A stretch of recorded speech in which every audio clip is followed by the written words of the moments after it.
back to Grumpy Acres. Out here, Fancy and I, out on another walk. Well, as you can tell by the title of this video is about anti-hate. And to be honest with you guys, much like the terms anti-racist and anti-fascist, I think there's a lot of people on the Marxist side of the political equation that really don't have a firm grasp on the meaning of these terms. All right, so let's talk about it. Before we do though, if you're not a subscriber, go ahead and think about subscribing, get to the end of the video. Go ahead and hit it, come join us, all right?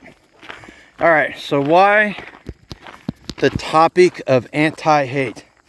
Well, the website Modernity, which is, I think it's Paul Joseph Watson, he either owns it or he's a contributor to it, but they had an article today about an anti-hate art show.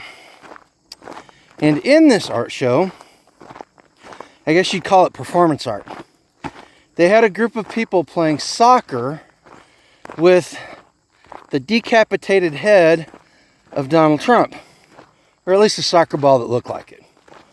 All right, and apparently these people have been down to the border with this thing, and they allowed illegal immigrants, actually invaders, to do what they called a freedom kick.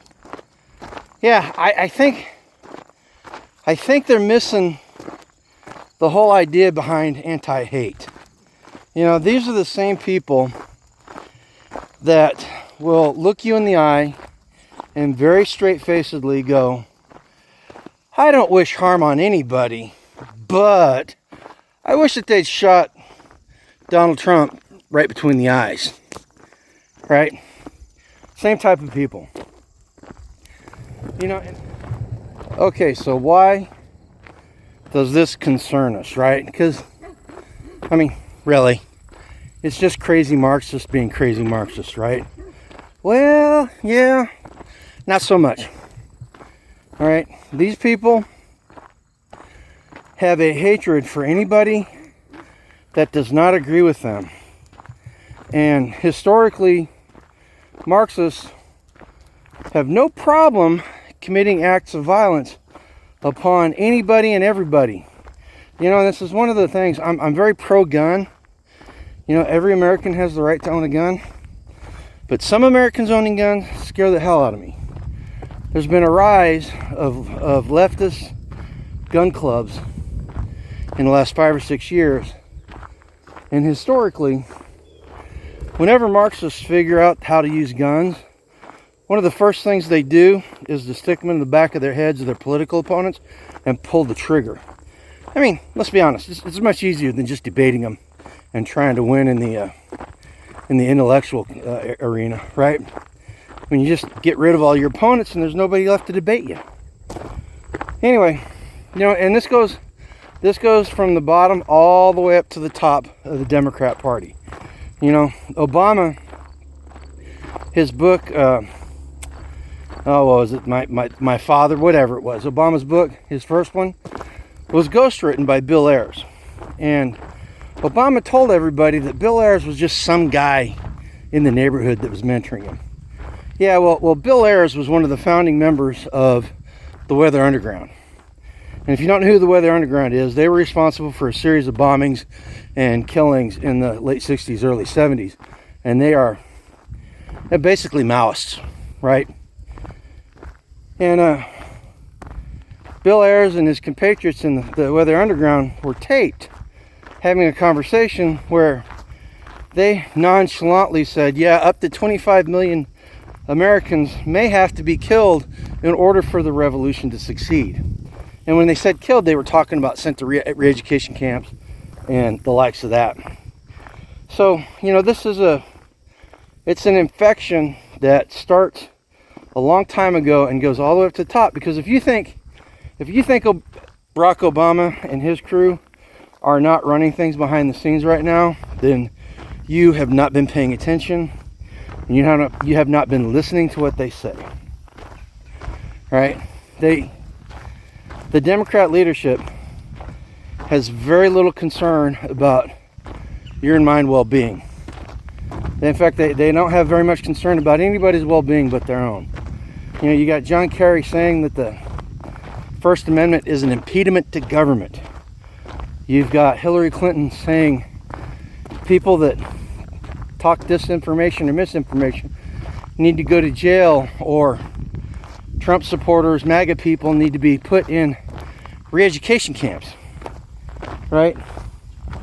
And they try to parse their words so it doesn't sound offensive. But at the very bottom of it, when you look at the ramifications of what they say, yeah, it's very offensive and it's very scary. You know, and the thing is, they do these things and then they play the victim. What's her name? Kathy Griffin, the D-list ginger person that thought she was more important than what she actually is. You know, she poses with a fake decapitated head, bloody knife of Donald Trump, and then whenever she gets pushback, it's woe is me, poor me. You know, why are they doing this to me? It's because you're a psycho. I gotta be careful what I'm gonna say. Can't use those words. Shouldn't be using those words publicly. But you know what I'm talking about. So here's the takeaway from this. All right, what they say and what they mean are usually two different things.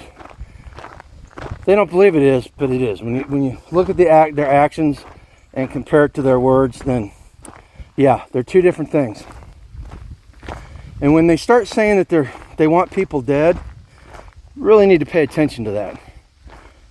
Because, you know, if the elites take out Trump, then the next people they're going to go after are people like you and I. They're already doing that on a very soft level. You know, their censorship and canceling people.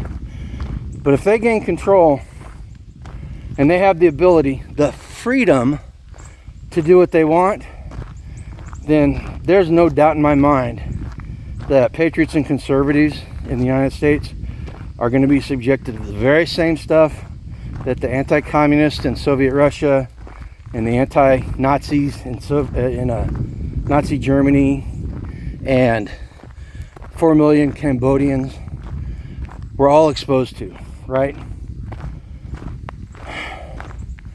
You know, and it's a big black pill, and I apologize. Again, let's go over the steps on how we insulate ourselves. How do we insulate ourselves? Say it with me. Community, food independence, and modern self-sufficiency. And if you haven't subscribed by now, if you join our channel, those are all things that we talk about. All right, so go ahead and think about subscribing. If you want to help the channel, you can get some of the things I just talked about by hitting our affiliate links. You know, we've got freeze-dried food, freeze dryers. We're affiliates with Harvest Right Food Forest Nursery. Probably some of the best root stock I've ever dealt with. Sun Oven. Sun Oven's another one. And if you missed our live the other night, Sun Oven is taking donations to send Sun Ovens to the victims of Helena. And you can donate. I'll put the link down below so you can go donate if you want to. Sun Oven's probably the best off-grid cooking solution I can think of. All right, and we've got other things. You know, just think about that, and try to incorporate the 3 pillars of modern homesteading into your lives. Start starving the beast, because the beast is the one that will do all the things I just talked about to us. Most importantly, at the end of the day, go live a life done free. Take care.